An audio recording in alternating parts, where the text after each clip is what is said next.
کیا آپ جانتے ہیں کہ سود تجارت ہے یا نہیں؟ کیا آپ یہ بھی جانتے ہیں کہ قرآن مجید میں سود کے بارے میں کیا بیان کیا گیا ہے؟ اور کیا آپ نے کبھی جہنم میں لے جانے والے اس عمل یعنی سود اس کے متعلق کوئی واقعہ سنا ہے؟ اگر آپ ان سوالات کے جوابات جاننا چاہتے ہیں تو میری یہ ویڈیو آخر تک ضرور دیکھیے۔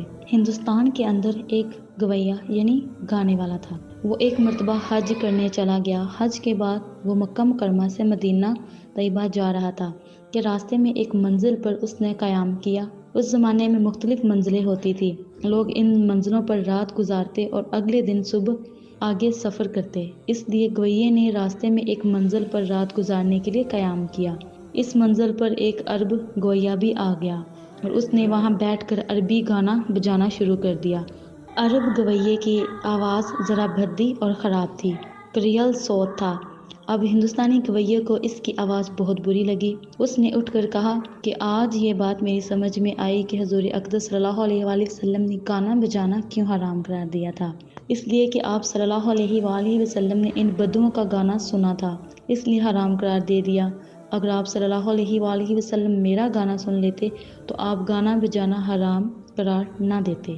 آج کل یہ مذاق بن گیا ہے کہ ہر چیز کے بارے میں لوگ یہ کہتے ہیں کہ صحابہ حضور صلی اللہ علیہ وآلہ وسلم کے زمانے میں یہ عمل اس طرح ہوتا تھا، اس لیے آپ نے اس کو حرام قرار دے دیا۔ آج چونکہ یہ عمل اس طرح نہیں ہو رہا لہٰذا وہ حرام نہیں ہے۔ کہنے والے یہاں تک کہہ رہے ہیں کہ خنزیر کو اس لیے حرام قرار دیا گیا تھا، وہ گندے ماحول میں پڑے رہتے تھے، غلاظت کھاتے تھے، گندے ماحول میں ان کی پرورش ہوتی تھی۔ اب تو بہت صاف ستھرے ماحول میں ان کی پرورش ہوتی ہے اور ان کے اعلیٰ درجے کے فارم قائم کر دیے گئے ہیں، لہٰذا اب ان کے حرام ہونے کی کوئی وجہ نہیں ہے۔ یاد رکھیے، قرآن کریم جب کسی چیز کو حرام قرار دیتا ہے تو اس کی ایک حقیقت ہوتی ہے۔ اس کی صورتیں چاہے کتنی بدل جائیں، اس کو بنانے اور تیار کرنے کے طریقے چاہے کتنے بدلتے رہیں، لیکن اس کی حقیقت اپنی جگہ برقرار رہتی ہے اور وہ حقیقت حرام ہوتی ہے۔ شریعت کا اصول ہے۔ پھر یہ کہنا بھی درست نہیں ہے کہ حضور صلی اللہ علیہ وآلہ وسلم کے عہد مبارک میں تجارتی قرضوں کا رواج نہیں تھا اور سودی قرضے صرف ذاتی ضرورت کے لیے ہوتے تھے۔ اس موضوع پر حضرت مفتی محمد شفیع صاحب مسئلہ سود کے نام سے ایک کتاب لکھی ہے۔ اس کا دوسرا حصہ حضرت مفتی تقی عثمانی صاحب نے لکھا ہے۔ اس حصے میں مفتی صاحب نے کچھ مثالیں پیش کی ہیں کہ سرکار دو عالم صلی اللہ علیہ وآلہ وسلم کے زمانے میں بھی تجارتی قرضوں کا لین دین ہوتا تھا۔ جب یہ کہا جاتا ہے کہ عرب صحرا نشین تو اس کے ساتھ ہی لوگوں کے ذہن میں یہ تصور آتا ہے کہ وہ معاشرہ جس میں حضور صلی اللہ علیہ وآلہ وسلم تشریف لائے تھے وہ ایسا سادہ اور معمولی معاشرہ ہوگا جس میں تجارت وغیرہ تو ہوتی نہیں ہوگی، اور اگر تجارت ہوتی بھی ہوگی تو صرف گندم اور جو وغیرہ کی ہوتی ہوگی، اور وہ بھی 10-20 روپے سے زیادہ کی نہیں ہوگی۔ اس کے علاوہ کوئی بڑی تجارت نہیں ہوتی ہوگی۔ عام طور پر ذہن میں یہ تصور بیٹھا ہوا ہے۔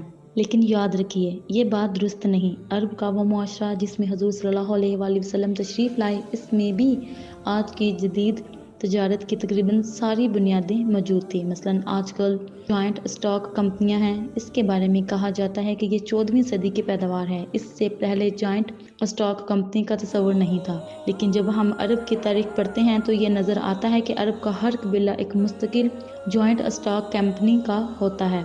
اس لیے ہر قبیلے میں تجارت کا طریقہ یہ تھا کہ قبیلے کے تمام آدمی روپے لا کر ایک جگہ جمع کرتے اور وہ رقم شام بھیج کر وہاں سے سامان تجارت منگواتے۔ آپ نے تجارتی قافلوں کا نام سنا ہوگا۔ وہ کاروان یہی ہوتے تھے کہ سارے قبیلے نے 1-1 روپیہ جمع کر کے دوسری جگہ بھیجا اور وہاں سے سامان تجارت منگوا کر یہاں فروخت کر دیا۔ چنانچہ قرآن کریم میں یہ جو فرمایا کہ وہ بھی اسی بنا پر کہ یہ عرب کے لوگ سردیوں میں یمن کی طرف سفر کرتے تھے اور گرمیوں میں شام کی طرف سفر کرتے تھے، اور گرمیوں اور سردیوں کے یہ سفر محض تجارت کے لیے ہوتے تھے۔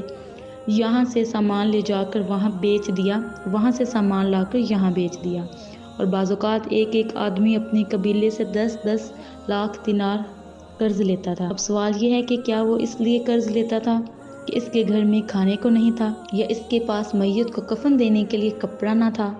ظاہر ہے کہ جب وہ اتنا بڑا قرض لیتا تھا تو کسی کمرشل مقصد کے لیے لیتا تھا۔ جب حضور صلی اللہ علیہ وآلہ وسلم نے حجۃ الوداع کے موقع پر سود کی حرمت کا اعلان فرمایا تو آپ صلی اللہ علیہ وآلہ وسلم نے ارشاد فرمایا، آج کے دن جاہلیت کا سود چھوڑ دیا گیا اور سب سے پہلا سود جو چھوڑتا ہوں وہ ہمارے چچا حضرت عباس کا سود ہے، وہ سب کا سب ختم کر دیا گیا۔ چنانچہ حضرت عباس رضی اللہ تعالیٰ عنہ لوگوں کو سود پر قرض دیا کرتے تھے، اس لیے آپ صلی اللہ علیہ وآلہ وسلم نے فرمایا کہ آج کے دن میں ان کا سود جو دوسرے لوگوں کے ذمہ ہے وہ ختم کرتا ہوں۔ اور روایات میں آتا ہے کہ وہ 10,000 مشکال سونا تھا اور تقریباً 4 ماشا 1 مشکال ہوتا ہے۔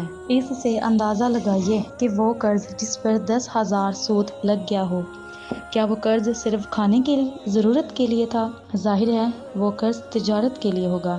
حضرت زبیر بن عوام جو عشرہ مبشرہ میں سے ہیں، انہوں نے اپنے پاس بالکل ایسا نظام قائم کیا ہوا تھا جیسے آج کل بینک کا نظام ہوتا ہے۔ لوگ ان کے پاس امانتیں لا کر رکھواتے یا ان سے کہتے کہ میں امانت کی رقم بطور قرض لیتا ہوں، یہ رقم میرے ذمہ قرض ہے، اور پھر آپ اس کو تجارت میں لگاتے۔